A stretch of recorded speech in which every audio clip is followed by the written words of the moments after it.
Good afternoon, I'm Kathy Gordon, and I'd like to welcome you to our 17th voting meeting since our chapter started in March of 2018.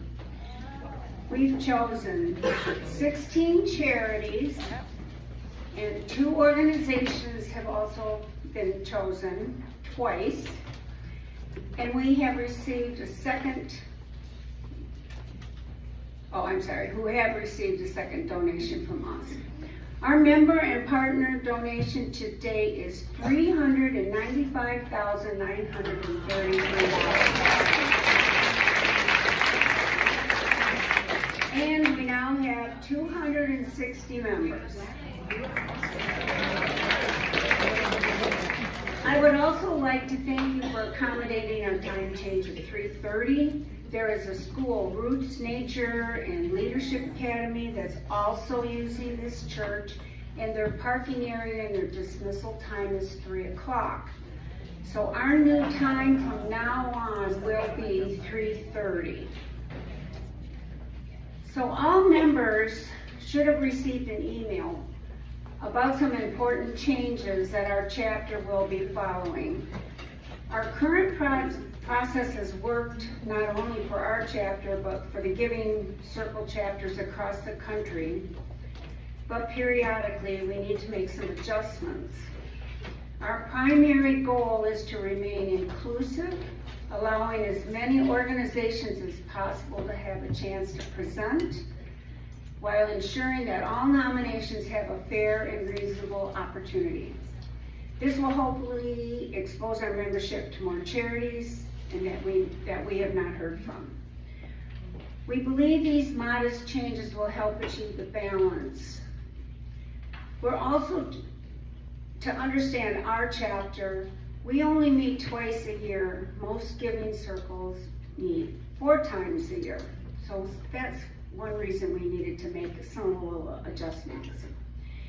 The first one is, as an organization that is selected to receive a donation will be ineligible to place its name in the hat for the next 6 meetings. We were doing 2 years, now we're doing 3 years. An organization that is selected from the hat and makes a presentation but is not awarded the donation will be ineligible to place their name in the hat just for the following meeting. An organization that places its name in the hat for 3 consecutive meetings and is not selected to present will automatically be granted the opportunity to present at the next meeting. These changes take effect today, and since we posted these changes, we've also received several positive comments. But we've also heard from members who have shared thoughtful concerns about whether our giving is reflecting a full range of needs within the community. Over the last 8 years, our donations have helped various sectors of the local nonprofit world. But I want to give you a brief recap, and these are on our website, of things that we have done as an organization and a chapter these last 8 years. We have provided 3 different agencies who deal with homeless and related issues. We have provided an organization that deals with foster children with essential necessities and opportunities that they might not otherwise receive. We have helped an organization that provides basic necessities to those in need, empowering those in crisis with essential skills. We've helped organizations that integrate formerly incarcerated individuals with the skills and tools to manage their lives. We've helped an agency that prevents, intervenes, and treats child abuse. We've helped an organization that mentors and educates those who are victims of human trafficking. We've helped an organization that provides free medication and medical services to the uninsured individual. We've helped an organization that assists students to prepare their educational path. We've helped an agency that provides food and essentials to families that are receiving housing assistance. We have provided funding to produce a guide for all local organizations that are available to anyone who has a need for that information. We've provided an agency that gives diapers, books, and other necessities to low-income families. And we have provided help with Mothers Helping Mothers for basic needs for their children. So as you can see, our collective giving has supported organizations serving a wide range of needs in our community. As of this meeting, this is kind of a sad thing for us. We will no longer be able to receive the matching $5,000 from the Richard M. Schultz Family Foundation. Now, this foundation has given over $13 million to 200 active giving circles. And our chapter has been the recipient of over $75,000 since we started in 2018. But due to changes in their grant-making approach, they've decided that starting in January of 2026, they would no longer match the $5,000, but they could grant $1,000 to our chosen charity.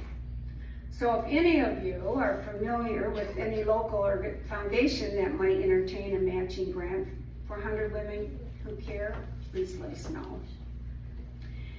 Last but not least, I would like to mention that the 100 Women Who Care chapters in Sarasota County, which also includes Venice and Manatee, which we have mentored, these chapters will be recognized from the Sarasota County Commissioners with a proclamation that recognizes April 10th as 100 Who Care Giving Circles Day. April 10th is the 100th day of the year.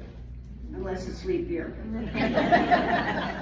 Now, this came about because Debbie and I heard that Michigan had something similar where their giving circles had a proclamation of what they had done for their communities. So with the diligence of our co-founder, Debbie Jacob, she worked with the Sarasota County, and I'm going to ask her to come up and share this proclamation with you.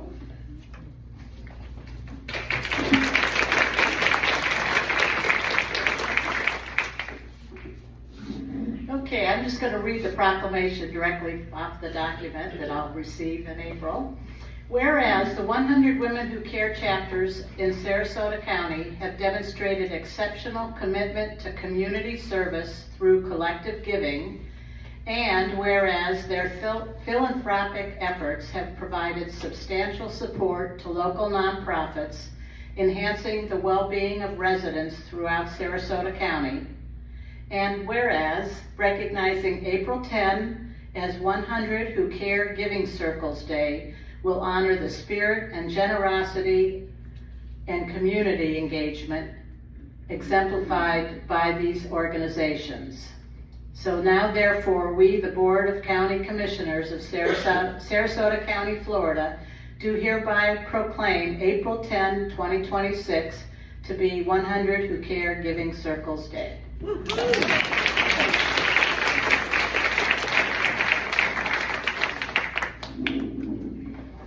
Okay, that was a great diligence on Debbie's part.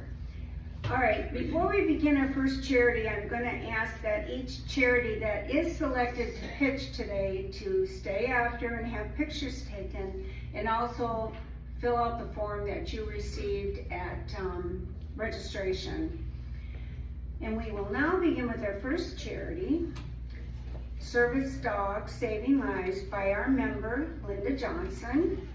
Linda has put her name in the hat the last 3 meetings, so she's automatically has the opportunity to pitch.